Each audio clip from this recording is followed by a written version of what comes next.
Hello guys, bonjour, bonsoir, how are you doing? Well, it's your girl Lorecta, and for those of you who are just clicking on this video for the first time, my name is Lorecta Biransise and I am a Liberian located in West Africa, and I have been doing videos of my beautiful country, Mama Liberia, and recently I started my West Africa tour. I visited Sierra Leone, and Ivory Coast is my second West African country. In today's video, I'm going to be sharing 10 cultural shocks I experienced in Ivory Coast as a Liberian solo traveler at that. So when I started this journey, it was intense. I had a lot of doubts. People doubted me. And of course, I doubted myself. I didn't believe that I could do it, but I did. And God kept me and God carried me. He brought me back safely. So Ivory Coast was an exhausting yet exciting experience because I had a lot of first moments in Ivory Coast that I didn't get in Liberia. A lot of things I saw that are not in my country. A lot of different behaviors, the way people behave, the development in Ivory Coast. And I just want to share today. Woo! Ivory Coast is a lot of things. But so this video is gonna cover only 10 cultural shocks. Are you ready? Are you sure you're ready? Okay, let us get into these cultural shocks that I experienced in Ivory Coast. The first one is development. Now, I know a lot of you expected this. If you have been watching my Ivory Coast playlist, then you know one thing I have stressed on is how developed Abidjan is. Abidjan is the economic capital of Ivory Coast. It used to be the capital city, but then the first president, Felix Houphouët-Boigny, he wanted to turn his hometown Yamoussoukro into the capital city of Ivory Coast, and he did that in 1983. And Abidjan was the capital in 1934 till Yamoussoukro became the capital in 1983. But Abidjan is still the most developed part of Ivory Coast. Yamoussoukro cannot compare. Now there are major parts within Abidjan, different sub towns, and few towns I visited within Abidjan are Makori, Kumasi, Plateau, and Cocody. The development in those places blew my mind because I was seeing so many things, so many huge buildings, and it just made me realize that Ivory Coast is on a path to doing something good, not just for the country, not just to brand the country properly, but to also make things better for their citizens.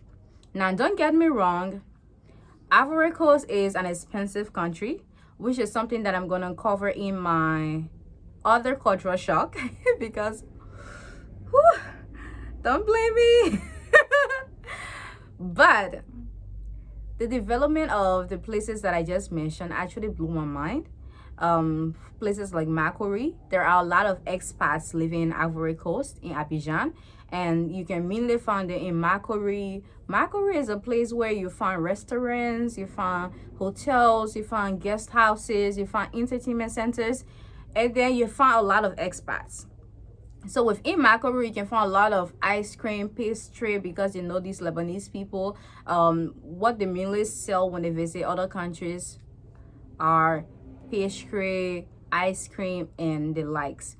And then you have Cocody. Cocody is beautiful. You can also find luxurious hotels, guest houses, and they have Cocody Center, they have Cocody, the city part, and they have Cocody Village. So remember the video I did of the Acheke process? That was done in Cocody Village. So Cocody Village is mainly like you want to be next to Cocody Central where all the hottest things are happening in Ivory Coast, but you cannot afford the rent price. So now you're in Cocody Village. So it's almost like maybe Cardwell. If you're a Liberian, do you understand what I'm saying? It's almost like that.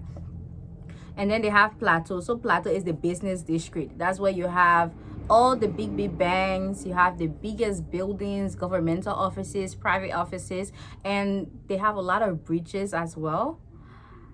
And I'm just really proud that a country in West Africa is on this path. Even though I have not been to many countries, but this is one thing that shocked me, how they're really moving forward, and I like that. It's a really good cultural shock. Um these are things that I don't often see in my country, but I'm praying and I'm hoping that working together collectively with Liberians in Liberia and Liberians in the diaspora will get there someday. Now, the next cultural shock on this list is the money. Now, people, when I tell you that Ivorians don't respect USD, believe me. So in Liberia, we respect the USD more than our own currency, which is the Liberian dollars. So as a Liberian, I am so used to USD. Even if you go in a market, local markets, you pay with USD. When you're in a restaurant, you pay with USD. When you go to school, you pay with USD. So it's like we use USD for our everyday transactions in Liberia. But when I get to Ivory Coast, it shocked me that nobody wanted my USD. I even had 15 USD, 5 USD, 5 USD, 5 USD, the 15 USD in pieces, and nobody could change my money because first of all, it looked old. And the second part, they would pay their way to go to the bank to change the money to CFA. So nobody took that money from me. I came to Liberia before I could change my money. When you go to a restaurant, you need to pay in CFA. You go to a club, CFA. You go to the local market, CFA. You go to an international mall, CFA. All the luxurious places you can ever think of visiting in a country, when you go to those places in Ivory Coast, you need to pay in CFA. You cannot pay with USD. And there are a few places that can actually change money. So all the time I spent in Ivory Coast, I was changing money at Capsule Mall. That's one of the biggest malls. I even have a video that will be dropping soon, so watch out. You have to go there. You have to show your passport. You have to fill in a lot of details just to change money in Ivory Coast. I don't know. I like the fact that they're using their money and they prioritize their money in that form. I really wish we prioritized the Liberian dollars like that, but they do in Ivory Coast. USD is useless. Just like that. Now, the third cultural shock is the expenses. Ivory Coast is expensive, Abidjan to be precise, and I think that comes with the development of an area. If it's developed, then they're expensive or not, but Ivory Coast, Abidjan is expensive. Danane was like more affordable, but Abidjan on the other hand is crazy. Just take a step from here to another part of Ivory Coast, 1 minute, and you're paying 10,000 CFA. Like, the prices are crazy in Abidjan. So if you're going to Abidjan, especially for AFCON 2024, and you want to have a good time, you want to go to different places, you need to prepare a good amount of money because Abidjan is not cheap. It's expensive. I met an Ivorian man and he told me that if he could leave his country, he would leave Ivory Coast because Ivory Coast is too expensive, unnecessarily expensive. That's what he told me, an older man. And I was like, oh my gosh, sir, I have been looking for someone to say this to because it's expensive. I carried 8 USD in the market. I could only show half pound of cow meat and fresh fish for that 8 USD and then pepper. But in my country, if you change that 8 USD, it's like 1,400 or 1,500 LD. You can get a lot in the local market, but not in the local market in Ivory Coast. And if you're not used to exchanging quickly in your head, they will tell you 2,000 CFA. You'll be like, oh, that's small. 3,000 CFA, and you're like, oh, that's small. But no, it is not small. That is not small at all. So if you actually want to help with the exchange rate, Whatever the amount is, divide by 600, and then you know how much it costs in USD as well. That's what I did. Thanks to Kinsey for letting me know. So when I talked about how expensive Ivory Coast is, it brings me to the next culture shock, which is food. I am a big foodie. I love food. And because of how much I love food, a lot of people have been telling me, Loretta, you too fat though. Loretta, you too fat though. Like, let's chill. Okay? And the food in Ivory Coast is delicious. They have an active food market. Like, they have these local domes. So in different parts of Ivory Coast, you can see these places almost like restaurants, but then they're not restaurants per se, because you just have this big area, and then you have different people from different business owners, different food vendors selling almost the same thing: fish, grilled fish, fried fish, grilled chicken, fried chicken, acheke, aloko, which is my favorite, by the way. Even in Liberia, I love plantain. You see, these people, they're all selling different kinds of food, or sometimes they're selling the same food. And before you even get there, they have representatives outside. They're all waiting for you. Someone will be like, oh, Tanti, come and see. I'm selling this, I'm selling that. They will start telling you outside. And then when they carry you inside, they will carry you straight to their store for you to see what they're selling. And then they will convince you to buy. It's not like that where I come from.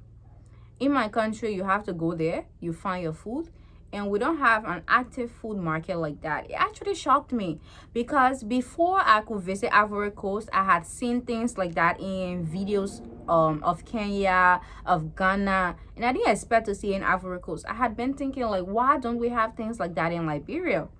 Because it boosts the food market.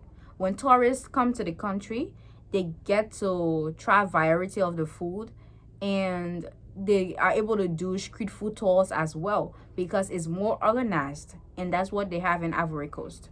And I feel like certain places you visit, the food is affordable, almost like Liberia. So yes, for the food in Ivory Coast is a another thing that shocked me is the transportation system. A video will be dropping soon of the transportation system in Ivory Coast, and I just want y'all to know that I did not expect what I saw. In Ivory Coast, they have the taxi, they have the minivans, they have buses, they have the ferry, and then they have these cars, like they have Uber, they have Hish, they have Yango. And mainly in Ivory Coast, I use the Yango. And Yango is super expensive, but it provides you with comfort. And during this time, it made me realize that I need to make money, because I like living well. I like comfort. I like going to places with AC car. I don't like the sun like that. I want to be cool, you know? I want to be comfortable. And Yango Comfort took most of my money, but that's besides the point. So the interesting thing about the transportation system in Ivory Coast is the fact that they have different color taxis. So for Kumasi is blue, no, green. The green taxis are allowed to run only within Kumasi. Then they have different colors for different places. And then they have specific colors that can go all around. They have orange. Orange can go all around. And then there are certain places that orange cannot go. That's where Yango comes in. Yango goes everywhere, like Uber and Hish as well. But I didn't try those apps. I only use Yango. And for Yango, as a foreigner, this is more should I say it's more beneficiary? Yes, because as a foreigner, you get to look at the app. Once you put in your location, the driver picks you up. Wherever he's taking you, you will see the price on the phone, so you don't get scammed. If you use Yango, you won't get scammed. Whether you speak English or you speak French, you won't get scammed. But if you use other local transportations and they realize that you don't speak French or you don't understand French, they might try to scam you. It's possible. It didn't happen to me, but it might happen to you, so be on your guard. Another cultural shock that I experienced in Ivory Coast has to do with the evil hand. So this evil hand thing is the left hand. I visited Ghana in 2018 to spend time at my aunt's house. Before visiting Ghana, as a child growing up in Liberia, we have an active Ghanaian community here and a Nigerian community in Liberia as well. So I just always knew that the Ghanaians and Nigerians in Liberia, they are specific about people using their right hand to pay for certain things. So whenever I see a Ghanaian or a Nigerian and I'm buying something, I always try to use my right hand. But that's not something we're used to in Liberia. In Liberia, you can use your left, you use your right, nobody cares. But in those countries, it is seen as a sign of respect. Now, I don't know why I just assumed that something like that was not going to be in Ivory Coast, but it shocked me. Even someone your age, if you're buying from someone your age, someone you're older than, you still pay with your right hand. It's like this hand is completely useless. There is nothing you can do with it. And I'm like, so even if you're left-handed, if you do all your important things with your left hand, you still cannot use it to pay. You have to use your right hand to pay. And it is a form of respect as well in Ivory Coast. It is fun learning, going to new places and learning about different cultures, experiences. And the most important thing that I can tell anyone, when you visit new places and you experience cultures that are not in your country, it is very important that you respect their views and you live like them. As long as it doesn't go against your morals, live like the people you meet somewhere. And things will be easy for you. And that's 100% the truth. Things will be easy for you. So another cultural shock is the language. I expected it. I expected it at the same time, and I didn't expect it, because in Liberia, we learn French in high school and in college as well. And all my French classes I got AA. That's because the way that I pronounce the French words, I pronounce them well. I wouldn't say well, but on a scale of 100, like maybe 30 over 100. And in Liberia, that's good, because not a lot of students pay attention to French. Even though I regret that now, I should have paid more attention to learning French, especially since I have a dream to travel across the world. But everywhere you turn Ivory Coast, people are speaking French. And trust me, what we're learning in the classroom, I even call someone les garçons. Les garçons, that's the boy. But how can you just look at someone and say the boy? You need to put it in a sentence. So that's one thing that gave me a hard time in Ivory Coast. Even though I downloaded Duolingo before my trip, I could see the words, the spellings when they appear on the screen. I know that this is this and it means this. But to say it, so in a way, the language in Ivory Coast became a cultural shock that I expected and didn't expect at the same time. It really shocked the living hell out of me. But one thing I learned, which brings me to my next cultural shock, is how Ivorians, especially the young people that I met, they're so eager to learn English. Like they paid attention in school. Even my friend Kinsey paid attention in school. She tries in English. She does very well. And I met some of her friends, and they're all trying their best to speak English. So I really like that, and it motivated me. I feel like that is something we should all do. Try your best to learn other languages. Like when you speak slowly, they will understand you. And I was like, oh, you mean I don't want the slow one? I mean, even if you speak slowly or you speak fast, so I don't want to understand French. But that shows how Ivorians are motivated to learn and try out new things. And that's the kind of people I want to be around.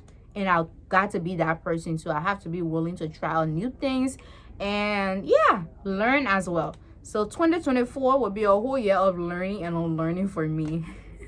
Speaking of Ivorians' ability to learn, it brings me to my next cultural shock. Ivorians love their country, and because of that love, they follow rules. They follow rules a lot. Oh my God. One thing I noticed, one of the rules they always follow is the seat belt. If you sit at the front, the car won't move until you put your seat belt. So you can meet a car that is very rotten. For the shared taxi that they have in Ivory Coast, the drivers don't pay attention to their cars at all. So they're always rotting, they're shaking. But one thing that will always be straight is their seat belt. Because if your seat belt is not straight, you will get arrested. And I think they really fear the police. They fear their police officers in Ivory Coast. They respect them. So they'll always tell you. Even on my way to Grand Bassam, I don't know if you all noticed, I was doing an introduction, then I forgot to wear my seatbelt. The Yango driver, he stopped the car and then he told me to wear my seatbelt. Before continuing, I was like, wow. So at a certain point, I got so used to it. Now the moment I enter the car, I will wear my seatbelt. And another thing, they have trash cans like different parts of the streets. So when you cross the road, you cross the other intersection, you'll see a trash can. You cross another intersection, you see another trash can. They always hold the plastic bags and then they throw it in the trash can. And I think that's amazing. That's why you would notice that most of the streets in Abidjan, they're super clean because they don't throw dirt on the streets. I mean, nobody can sue you or anything. But if you love your country and you want your country to be beautiful and presentable, you will do the needful. And that's what they're doing. So I really commend them for what they're doing. And I like that kind of love. I do the same thing in Liberia. Once a guy followed me because I just got back from school. I was at Cardwell Junction. I bought water. And then I held the plastic in my hand because I couldn't find a trash can. So I just held the plastic in my hand and then I kept looking. I couldn't find one and I had to get on bus. So I ended up putting the plastic in my bag. And then he followed me to tell me thank you, that he had been following me. And he saw that I kept holding the plastic in my hand and he wanted to see what I was going to do with it. And he's proud that I didn't throw it on the street. So I was like, thank you.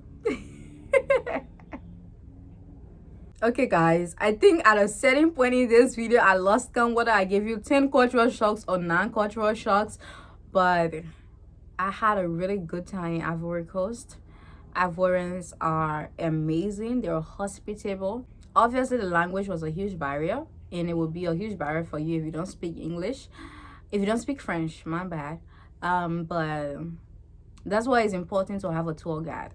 So Kinsey's information will be in the description box. She's an experienced tour guide in Ivory Coast.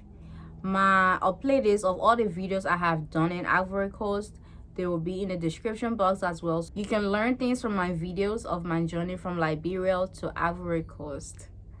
Thank you for watching. Thank you for being so consistent. I am trying my best to be as consistent as you are. And if you're new, join this amazing family and we're gonna take you around the world one day at a time. Sorry, my voice is horrible. Don't forget to subscribe, click the notifications bell, and voila, join this amazing beautiful family. Thank you. Bye bye.